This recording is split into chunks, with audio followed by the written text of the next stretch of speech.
আলাইকুম, আমি মাহিয়া মাহি। শুরু করতে যাচ্ছি quick recipe season 4 presented by আরিকি ceramics powered by Rangapuri Mehedi. দর্শক, আজকে আপনাদের সামনে আমি উপস্থিত হয়েছি এমন একটি রেসিপি নিয়ে যেটি আপনাদের চিকেনের টেস্টে দিবে একটি ডিফারেন্ট এক্সপেরিয়েন্স, এবং সেটি আমাদেরকে আজকে করে দেখাবেন আমাদের সবার অনেক প্রিয় শেফ জলি খান। আপু কেমন আছেন? এই তো আলহামদুলিল্লাহ, তুমি কেমন আছো? আলহামদুলিল্লাহ আপু। আজকে আপনি আমাদেরকে চিকেন দিয়ে কি করে দেখাবেন? আমি আজকে দেখাবো টেরিয়াকি চিকেন। টেরিয়াকি চিকেন, এটা হচ্ছে আমাদের একটা জাপানিজ খাবার। তো টেরিয়াকি চিকেন করতে আমাদের যা যা লাগছে সেটা হচ্ছে বোনলেস চিকেন। আচ্ছা, লাগছে সুগার, হ্যাঁ, লবণ, ভিনেগার, হ্যাঁ, হানি, আর এটা হলো ডার্ক সয়া সস। আচ্ছা, আর এটা গার্লিক চপ করে নিয়েছি। হ্যাঁ হ্যাঁ, এটা হচ্ছে গোলমরিচের গুঁড়ো, আচ্ছা, স্প্রিং অনিয়ন, আর মিক্সড ভেজিটেবল। এটা কালারফুল ভেজিটেবল নিয়েছি আমি। আচ্ছা, আর এখানে লাগছে আপনার তিল, আর আমি একটু ডেকোরেশনের জন্য স্টিকি রাইসটা নিয়েছি। আচ্ছা, ঠিক আছে। আর হচ্ছে আমরা গার্লিক চপ নিয়েছি। আচ্ছা, তো এখন আমি চুলাটা ধরিয়ে নিই।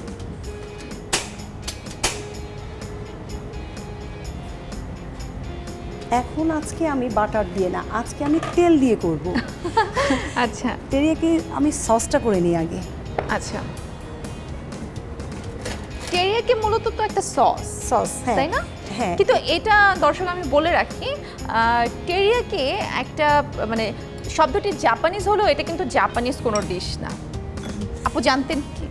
হ্যাঁ, এটা একটা জাপানি ডিশ, কিন্তু এখন দেখা যাচ্ছে আমাদের দেশে মানে আমরা অনেক করি এটাকে, কিন্তু সবাই বলে যে এটাকে জাপানিজ বলে, কারণ হচ্ছে জাপানিজ ভাষায় টেরি মানে হচ্ছে শাইন আর ইয়াকি মানে হচ্ছে গ্রিল। সো টেরিয়াকি একটা জাপানিজ রন্ধন প্রক্রিয়াকে ইন্ডিকেট করে। দ্যাটস আসলে সবাই আমরা বলে থাকি এটা জাপানিজ ডিশ, আসলে কিন্তু এটা জাপানিজ ডিশ না।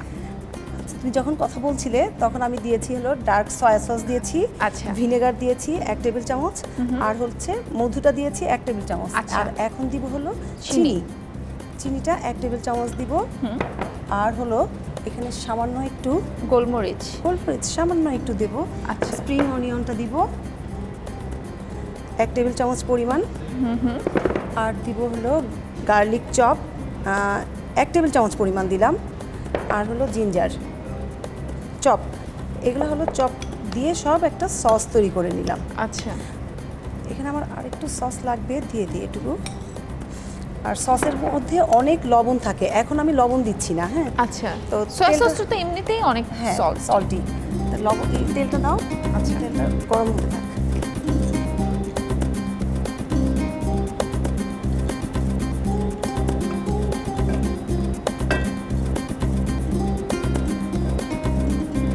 খুব বেশি তেল লাগবে না, এখানে অল্প পরিমাণ তেলে আমি সতে করে নেব, মানে চিকেনটাকে ভেজে নেব একটু।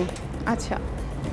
তো চিকেনটা ভেজে নেওয়ার আগে আমি চিকেনের মধ্যে একটু লবণ দেব আর একটু গোলমরিচের গুঁড়ো দেব। আচ্ছা, এটা দিয়ে একটু মেখে নেব। তেলটা গরম হয়ে গেলে আমি তেলের মধ্যে দিয়ে দেব।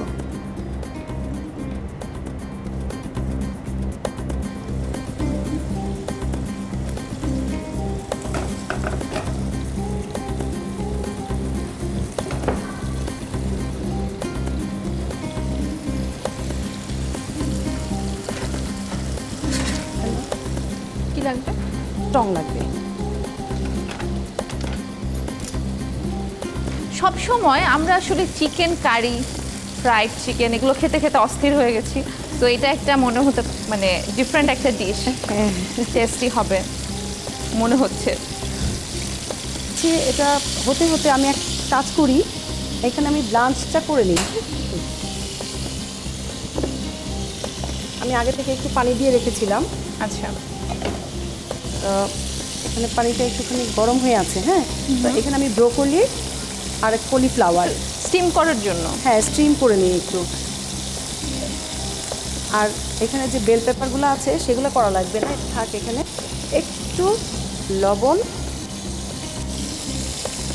একটু গোলমরিচ দিয়ে একটু স্টিম করে নিব।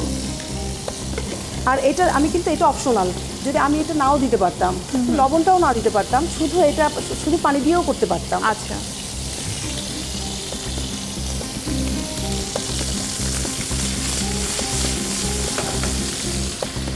যে টংটা দাও।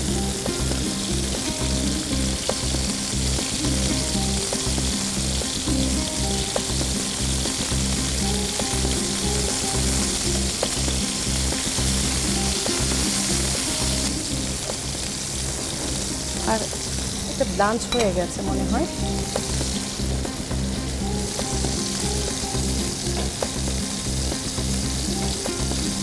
হয়ে গেছে, হ্যাঁ 5 মিনিটের মতো এটা করে নিলাম।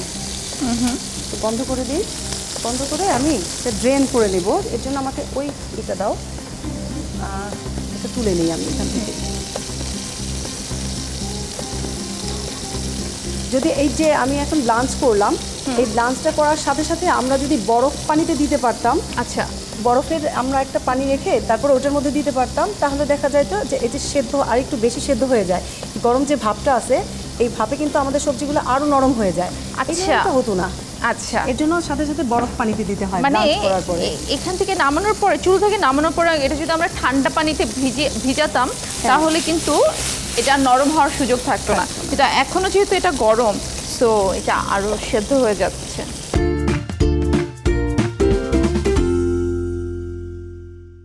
এখন তাহলে এটার মধ্যে আমি যে সসটা রেডি করে রেখেছিলাম সেই সসটা দিয়ে দেব।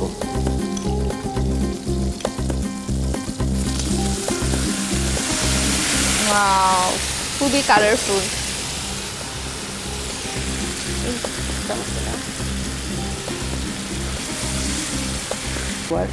কারণ লবণ আর লাগবে না। আর এই ফাঁকে আমি ভেজিটেবলটা সতে করে নিই।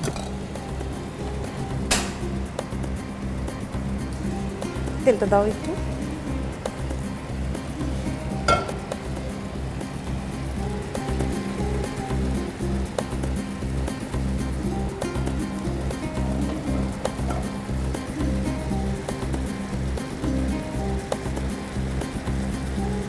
সামান্য পরিমাণ তেল দিলাম। এক টেবিল চামচ পরিমাণ দিয়েছি এখানে তেল। তেল বেশি লাগবে না, এটা বাটার দিয়েও করতে পারতাম। বাটার দিয়ে করলে কিন্তু ফ্লেভারটা খুব ভালো আসতো। এখন আমি তেলটা করেছি, তেলটা দিয়ে ইউজ করেছি। তুমি শুধু বলছো যে জলিয়াপা একবারও তেল দিচ্ছে না, এর জন্য ভাবলাম যে এবার একটু তেল দিয়ে করি। তেল দিয়ে করছে।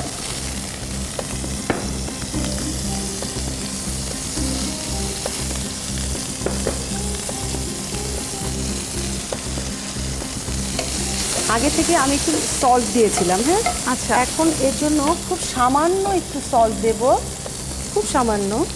আর একটু ব্ল্যাক পেপারটা দিব।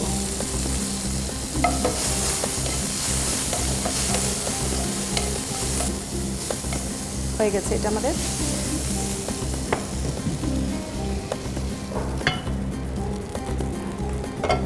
দেখি আমাদের চিকেনটার কি অবস্থা। খুব সুন্দর স্মেল। চিকেনটাও হয়ে এসেছে ওয়াও, অনেকটা। চিকেনটা একদম কালারফুল। বাহ,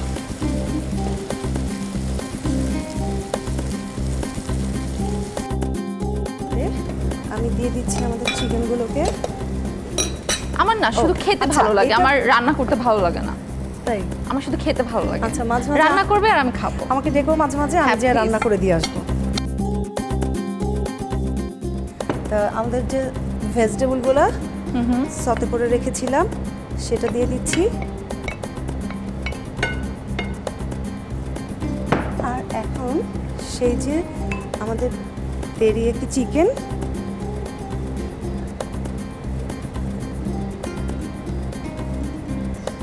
বাহ,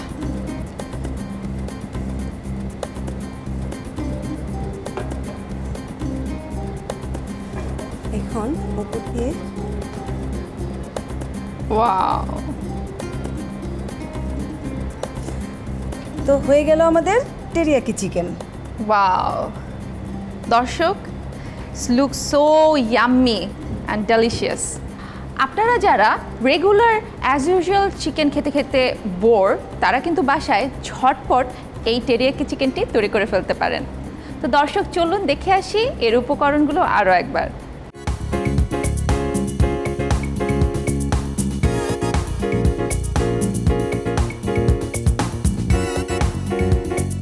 ভালো থাকুন, সুস্থ থাকুন, আল্লাহ হাফিজ।